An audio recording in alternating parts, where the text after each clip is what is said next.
lalo na po nagkakaisa na tayo ngayong gabi.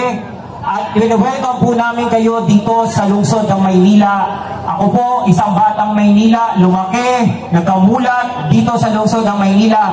Nakakagalak po na nandito po kayo sa aming butihing lungsod, ang lungsod ng Maynila. Ang tawag ko po ngayon sa inyo, hihiramin natin ito. Siguro kilala niyo naman si Mayor Isko Moreno. Ang tawag na sa amin sa mga taga Maynila, Batang Maynila. Tayo, ang tawag ko sa inyo, mga Batang Maison!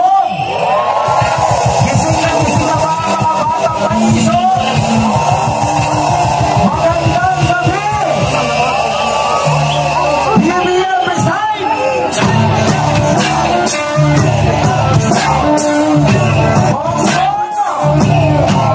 Narinig po ba bakit yan sa kanyang malakas na ang sigaw ng taong bayan?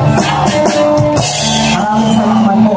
Gusto ko lamang po itagay sa inyo ang issue po sa walang hiya pong ginawa nila sa ating pinakamamahal na Vice Presidente Inday Sara Duterte. Napanood niyo po ba yun sa Kongreso? Nakita niyo ang agila na sinakmal at ang sasakmalin ng mga buhaya. Bahala na ho kayo kung sinong buhaya ang gusto nyo i-imagine sa inyong mga sarili. Pero nandoon nakita natin na talagang kating-kating na silang tanggalin ang isang Inday Sara Duterte. Mga walang utang na loob. Noong panahon, noong kampanya, lahat sila naglilikuhod, lumuluhod sa Davao City para patakbuhin si Inday Sara Duterte, maging kaparis niya sa pagkapangulo. Tandang-tanda natin yun. Yung mga politiko ngayon tumatalima sa mga sinasabi nila noon, nakakampi nila si Inday Sara Duterte. Ngayon, mga masasakit ng salita ang kanilang mga sinasambit. Hindi natin kakalimutan yan.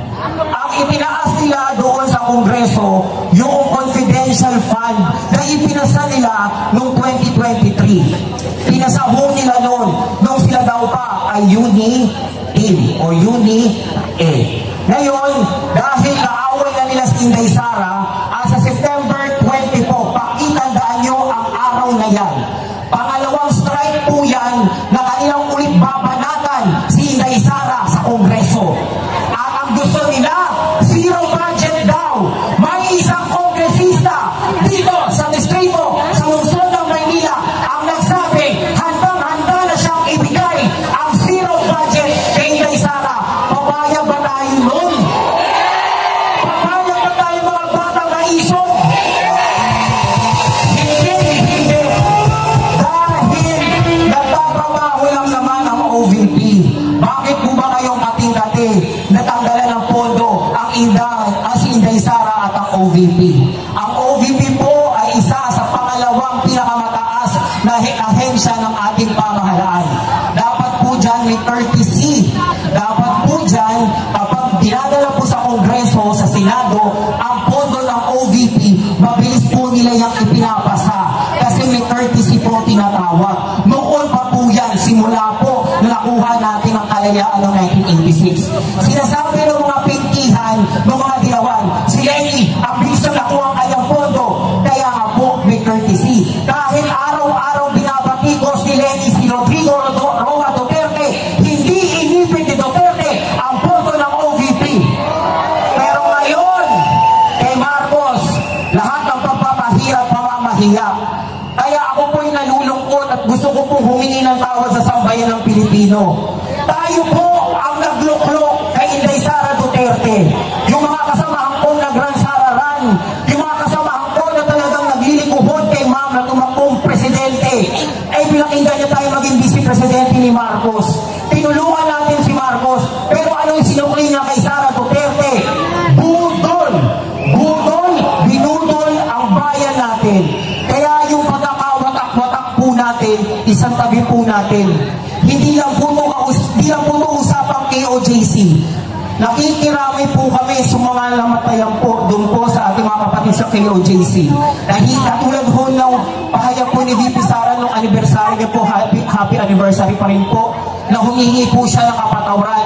Ako rin po ay humihingi sa inyo ng kapatawaran kasi isa rin po ako sa sumigaw ng unity team ng BBM Sara dahil akala ko ibabangon ni Bongbong Marcos ang Pilipinas.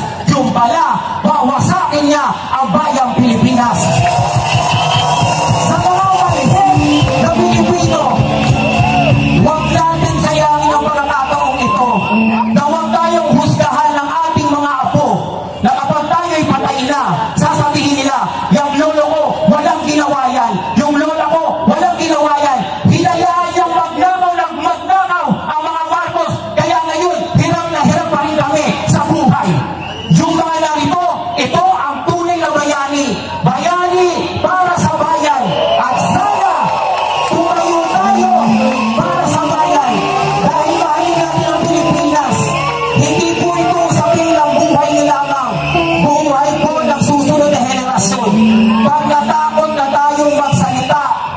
Diyan nagsisimula ang diktadurya.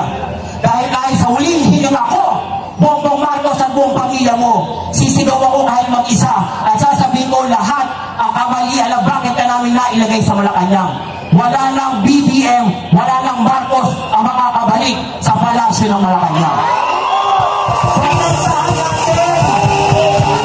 Pagkaitahan natin ang mga kapatid natin sa KOJC.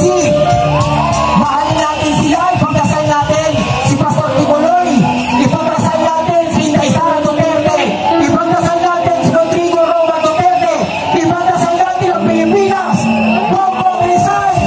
Bongbong Rizal! Bongbong Rizal! Bongbong Rizal! Maraming salamat po sa magandang gabi. Mag-ingat po tayo lahat. Okay. Maraming salamat po. Uli. Palakpakan po natin ang isa sa ating mga resource person, Sir Daniel Nobleza. Palakpakan po ulit natin. Mga kababayan, ngayong gabi po na ito, nais po nating i-acknowledge lahat ng mga sectoral organizations. Marami po ditong mga sectoral organizations, mga parallel groups. At yan po ay nais nating pag-isahin sa ating koalisyon. Ito po ang TAPS Coalition, Transparency, Accountability, Peace and Security, na panawagan po ng hakbang na maisog sapagkat naniniwala po tayo na ito po ang mabuting sandigan ng mabuting pamamahala ng ating gobyerno. Dapat meron po tayong transparency, accountability, peace and security. Kaya sa lahat po ng mga sectoral and parallel group organizations na nandito, tatlong bagsaks, mabuhay po tayong lahat. Maisog kami! Maisog kami! Maisog kami!